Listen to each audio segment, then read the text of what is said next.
Les obsèques de la petite Julia se sont déroulées hier en l'église Sainte-Catherine à la rivière des Galets. Plus de 400 personnes y assistaient. Julia, 6 ans, est morte dimanche très tôt. Elle était atteinte d'une tumeur au cerveau inopérable et toute la Réunion s'était mobilisée pour cette petite fille qui a pu voir ses plus beaux rêves exaucés. Le dernier a été de voir le Père Noël avant l'heure et c'est Jonathan qui avait joué les Pères Noël. Un moment qu'il n'oubliera jamais. La dernière fois que j'ai vu, c'était vendredi. J'ai fait le Père Noël pour elle. Elle m'a fait un sourire.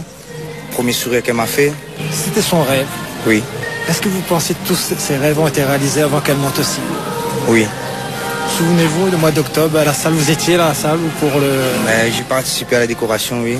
J'ai participé à la décoration. J'ai participé à récolter les dons pour Julia. Je me suis déguisé en lapin.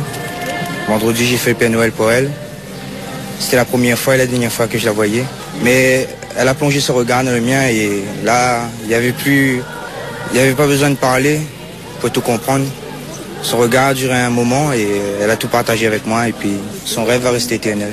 Et Linda aussi s'était mobilisée pour réaliser les rêves de la petite fille. En octobre dernier, pour l'anniversaire de Julia, un mini Disneyland Paris avait été recréé grâce à la participation de bénévoles, mais aussi de professionnels. C'était l'un des plus beaux rêves de Julia.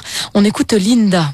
Est-ce que vous pensez que le rêve de Julia, ses rêves ont été réalisés? Ah oui, jusqu'au bout. Ça a été réalisé parce que justement, un de ses derniers rêves, c'était de voir le Père Noël.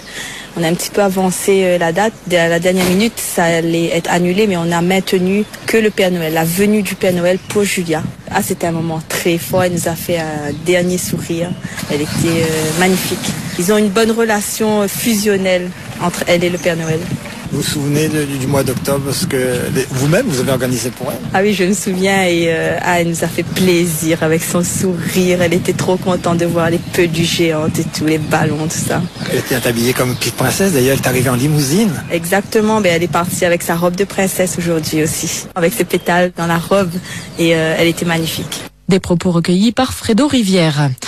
Des Galets.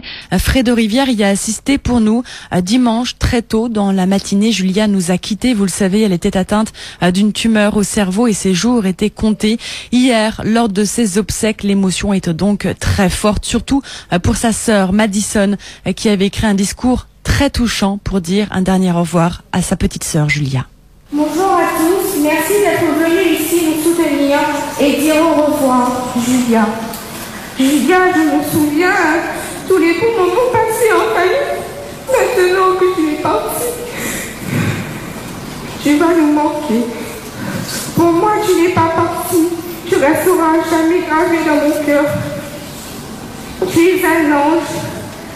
Là où tu es, je sais que tu souffres plus. Tu es avec Pépé, tout ton Julien, Isaac, Princesse Maë.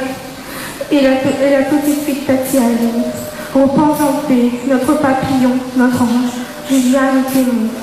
Là où tu es, tu ne souffres plus. C'est donc le discours de Madison, la grande sœur de la petite Julia, propos recueillis hier par Fredo Rivière. Les obsèques de Julia qui ont eu lieu en l'église Sainte-Catherine à la rivière des Galets. Julia qui a ensuite été inhumée au cimetière de la Possession. Accident avec un tracteur, le conducteur